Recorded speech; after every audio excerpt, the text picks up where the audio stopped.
The Ash, Lutzi and Nikki Osborne podcast. The great Jimmy Carr is bringing his new show, Jimmy Carr Laughs Funny.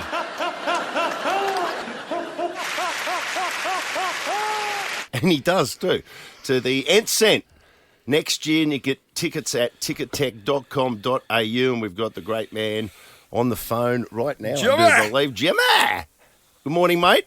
Well, good morning. How are you? Very well. They Very say well. you shouldn't meet your idols, Jimmy, and you are one of mine. I'm just putting that out there straight away. So if I say something stupid, it's just because I'm excited to talk to you. Well, this is tremendous news, Nikki. So you're a stand-up too, right? I am, and you're on my bucket list to work with. I've worked with Just Alan to work Carr. with him? Or sounds like you want to do more than that to him. Oh, look, he's spoken. Your bucket list. I don't think that's a great nickname for your genitalia, but I'm glad to be on your list. Look, we're loose in Queensland, Jimmy. Oh, geez, what a yeah, start. no, I put him on my bucket list. Yeah. Is that like? That's your version of notches on a bedpost, I assume. Yeah, bugger it. So you're coming to Australia and you're hitting all the holiday spots, I've noticed. I'm trying to avoid winter. No, it's not the only reason to tour Australia. Don't think it isn't a factor, because if you've been to Great Britain in February, you will know it is cold, wet, windy, and shit. Every day in Australia in February, in Brisbane, will be a melt. Yeah, you can pretty much count them. 35 and bloody hot. You're going to get a real taste of Queensland, though, because you're not just, like, you're coming to Brisbane, which is obviously the capital of Queensland. Sorry, I'm going to get a real... When you say I'm going to get a real taste of Queensland, is this another reference to Nikki's genitalia? I was getting to it. Queensland. I was working up to I it. don't think of her as a queen. No, but you're going to.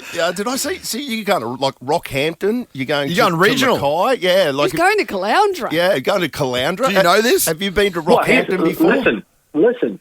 I have. You know what it is? It's Greta Thunberg. You can blame for this. Here's the thing. It makes more sense for me to go to them than for them. Do you want a bunch of people from Rockhampton coming to Brisbane? Brisbane? No, This no, is you an don't. act of service from you. I'll go to them. I'll keep them at arm's length. Don't worry about it. Well, you know, Rockhampton is famous in Queensland because it's the beef capital of Australia, and they've got a huge bull. The beef capital is actually what I call Mickey. Hey, yo! Throw that in the bucket. But they've got a huge statue of a bull as you come into town, and it's famous because people keep stealing the testicles off that bull statue, and they put it up in their bars and whatnot around home. So that's something to keep in mind, my friend. Something for your bucket list. Yeah, try and steal his nuts when you're up there. That'd go well. Okay, well, yeah. I mean, okay. Reasons to visit, I guess one. But no, I'll go there. I mean, I go everywhere. I feel a bit bad though. Sometimes you meet other kind of international comedians, mentioning no names, and they go, "Yeah, no, I played Australia. I did Sydney and Melbourne," and you go, "What? You've not been anywhere. You've not travelled. You've got to get out there a little bit, I think, and see the place." And you get a real sense of it's a different feel. There's a different feel to places. The Gold Coast is fantastic.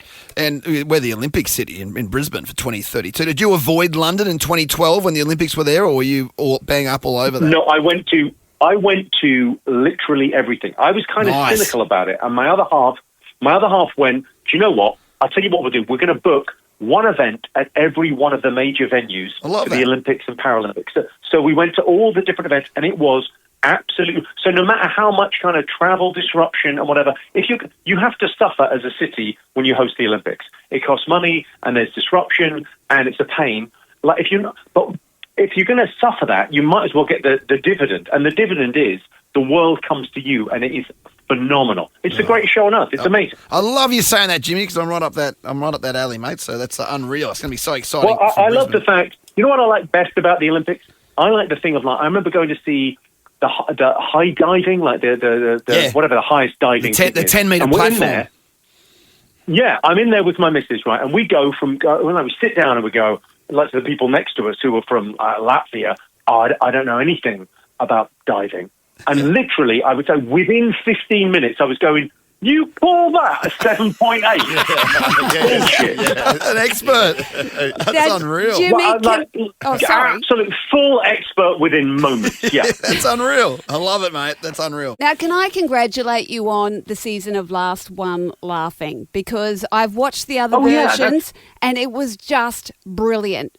And I just want to say congrats. Well, you're very, very sweet, but I feel like I'm basking in reflected glory. So we did this thing for Amazon Prime. I'm pretty sure it's available around the world, so it's everywhere on Prime Video. But we did this show, and someone wrote a review of it, and they thought they were being smeary, and I've never been more complimented, because they said, oh, it's basically Jimmy Carr and the Cats Does Countdown cinematic universe. And I thought, yeah. That's me and my mate. Me and my mates are really funny. But it was basically, I didn't have to do anything on that show. Everyone else was just hilarious. Bob Mortimer was fabulous. Richard Ayoade, Harris Hensley, Roisin Conaty. It was great fun. Lou Sanders was the discovery for me in that show. She was brilliant. Yeah, no, she was a dark horse, a force to be reckoned with. Well, she just went on the prowl. Her and Richard Ayoade. I mean, if people don't know what the show is, basically the show is 10 comedians in a room. It's like sort of reality TV, but with people that are, funny and clever. And they're not allowed to laugh, but they're in there with other comedians. So it's like, and it's weirdly so simple and it so works. They took it so seriously. And they're trying to make each other laugh. And then a lot of people just, was friendly fire, took them out. It was like they took themselves out.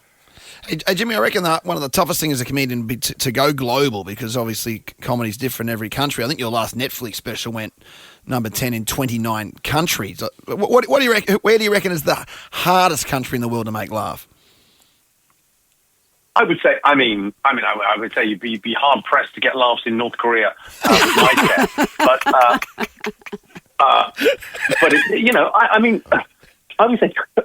With me, I do like 47 countries on the tour currently. I think I saw that the other day. And you go, but it's self-selecting. So people don't come to a show unless they're into it. You do notice as you travel around the world, like quite a lot of people, like English has always been the lingua franca of the world, right? It's always been the language. Mm-hmm. But it's even more so now with YouTube and with things like Netflix and Amazon. It's just everyone wants to watch original content, and culturally we still have an empire. Yeah, right. Yeah. Yes, this is true. Yeah. Very good point. Hey, just on your laugh, and what's the name of this tour? Jimmy Carr Laughs Funny. Like, your laugh is just such a distinctive laugh, and we've been doing this show for a long time here. They play back old bits from sort of 15 years ago, and I go, oh man, I've had the same laugh, and my laugh is not as unique as yours. Wait a second. They play back bits from 15 years ago. What, so like they're doing like this morning we just thought we'd reminisce about the traffic and travel from 2012. Yeah, well, what the hell are you talking about? You playback stuff. Jimmy, how lazy are you? Welcome to breakfast radio, my friend. These two boys have been together longer than they've been with their spouses. 20 years. I've never been in his bucket. Well, good to hear it. No, but what about your laugh? Because your laugh's one of those laughs that if you hear it, you go, "Oh, that's Jimmy Carr." That's like when you were 22, were you laughing like that?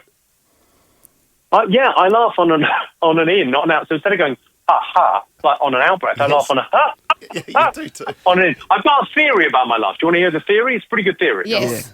Now, I've got no memory of this, but it could have happened, okay? At some point in my full and varied life, I've happened across a magic lantern, and I've rubbed said lamp, and a genie has appeared.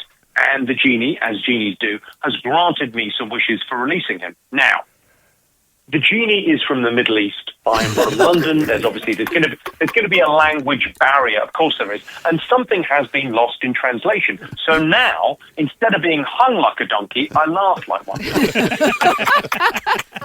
Did you have that as a kid? We got a couple of famous laughs. Like we've got probably Kerry O'Keefe and Jonathan Thurston, a rugby league player. Are our big laughs. Like, did you, as a kid, with that laugh, must have been almost torture at school? Were you ever assessed? Like, did your parents go, there's something not right here? No, my mother had a much weirder laugh than me. So my mother had a narcoleptic laugh. So Okay, this may explain why I do this for a living. So my mother's laugh. You ever met someone that makes no noise when they laugh? They just kind of rock a little bit. Yes. Like that's it's related to the sleep disorder narcolepsy. So she would just like, if she laughed, if she found something funny, she would make no noise at all, but she would sort of almost look like she was having a stroke. She would like melt, like a witch in The Wizard of Oz. She would just kind of melt away. So my whole childhood was making her laugh because she would just collapse on the floor. She literally collapse on the floor. She laughed. So literally, she'd be driving along, and if you could say shit funny enough, you would have to grab the steering wheel, and she just lost full control. It's great. Oh, mate, we love it. We can't wait to see you. Good luck when you come to Australia. It's the new show, Jimmy Carr Laughs When Funny. is it? Ent Cent next year. Tickets available right now at tickettech.com.au. And yeah, for everyone in Rocky, even Mackay and Caloundra. Yeah, like I'm you coming said. to your Caloundra show, Jimmy. You're coming to Caloundra. I'm Well, coming I can't believe your luck. Me and my bucket. I would warn you, I've got very, very good security. So yeah, I mean, you're getting nowhere near me. I've got like there's a team of Navy SEALs employed to keep people like you away from me. A team of quality seamen.